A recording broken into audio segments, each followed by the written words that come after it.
The topic of our discussion today is dental pulp. Dental pulp is the soft connective tissue that has a unique arrangement. It is determined by its position inside a rigid chamber. So as you can see in this diagram, this is the pulp chamber and this is the root canal. In the crown portion, the dental pulp is in the pulp chamber, and in the root portion, it is in the root canal. Dental pulp consists of zones. There are 4 distinctive zones. The first zone is the odontoblast zone.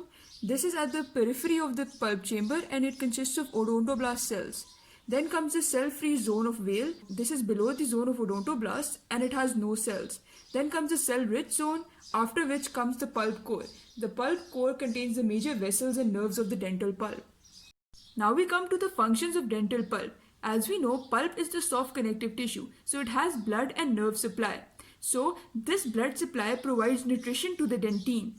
Pulp also detects changes in temperature, vibration, and chemicals that affect the dentine and pulp. Pulp is involved in support, maintenance, and continued formation of dentine. Pulp triggers the inflammatory and immune response. This is due to the presence of defense cells in the pulp. Pulp also allows for the development and formation of secondary and tertiary dentine, which increases the coverage of the pulp and hence allows pulp to have a protective function. Now we come to the composition of dental pulp. Dental pulp consists of loose connective tissue, which is made up of a combination of cells which are embedded in the extracellular matrix of fibers. It contains 75% water and 25% organic material by weight. The extracellular matrix forms a scaffold that stabilizes the structure of the tissue. It consists of collagen fibers and ground substance. The fibers are principally type 1 and 3 collagen. Now we talk about the cells of the dental pulp. Dental pulp consists of odontoblasts, fibroblasts, ectomesenchymal cells, defense cells, and stem cells. We have already discussed odontoblasts when we were talking about dentinogenesis. Odontoblasts basically form the peripheral zone of the dental pulp. They have a process which extends into the dentine. They are columnar in the crown region. They may act as receptors, which results in the dentine sensitivity. We discussed this when we were talking about the second theory of dentine sensitivity. Fibroblasts are the cells which are greatest in number in the dental pulp. They are numerous in the coronal portion of the pulp, that is the portion towards the crown. They form the cell-rich zone. They form and maintain the pulp matrix. They do this by secreting collagen fibers and ground substance. In young pulp, the fibroblasts are active and have extensive cytoplasm and organelles. They decrease in size and number with age. Ectomesenchymal cells are the undifferentiated cells of the dental pulp. Depending upon the stimulus, they either give rise to odontoblasts or fibroblasts. They are found throughout the cell-rich area and the pulp core. They display abundant cytoplasm and peripheral cytoplasmic extensions. They decrease in number with age, as a result of which the dental pulp loses its regenerative potential. Defense cells, also called the inflammatory cells, consist of macrophages, T lymphocytes, B lymphocytes, leukocytes, and dendritic cells. Macrophages tend to be located throughout the pulp center. They are involved in the elimination of dead cells. In normal pulps, T lymphocytes are found, but B lymphocytes are scarce. There are also some leukocytes like neutrophils and eosinophils present, which increase substantially during infection. Bone marrow-derived antigen-presenting dendritic cells are found in and around the odontoblast layer in non-erupted teeth and in erupted teeth beneath the odontoblast layer. They capture and present the foreign antigen to the T cells. T cells participate in immunosurveillance and increase in number in carious teeth.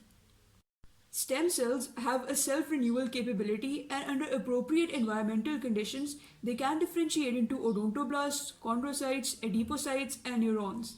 They also show the capacity to give rise to osteoblasts, and therefore they may be a promising tool for bone regeneration.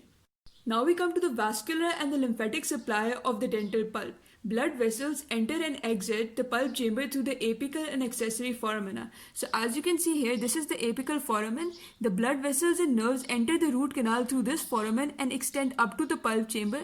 They occupy a central position in the pulp, and in the root or the radicular area, they form lateral branches which continuously anastomose with each other. The drainage part of the circulation consists of a system of venules which have thinner walls and larger lumens when compared with arteries. Now we come to the lymphatic supply of dental pulp. Lymphatic vessels also occur in pulp tissue. They arise as small, blind, thin-walled vessels in the coronal region of the pulp.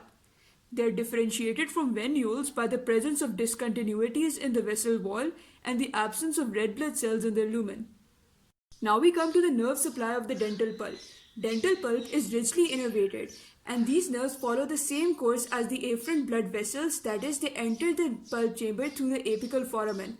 In the cell-free zone of Weil, these nerves form a plexus, which is called the subodontoblastic plexus of Raschkow. In the root, no corresponding plexuses exist. The nerve bundles that enter the tooth pulp consist principally of sensory afferent nerves of the trigeminal, that is the fifth cranial nerve, and sympathetic branches from the superior cervical ganglion. Each bundle contains myelinated and unmyelinated fibers. Now, as these myelinated fibers move coronally, they lose their myelin sheath and become unmyelinated. Most of the nerves end at the plexus of Raschkow, but some unmyelinated axons pass between the odontoblasts and sometimes extend into the dentinal tubules. These nerves contribute to the dentine sensitivity, as we have previously discussed.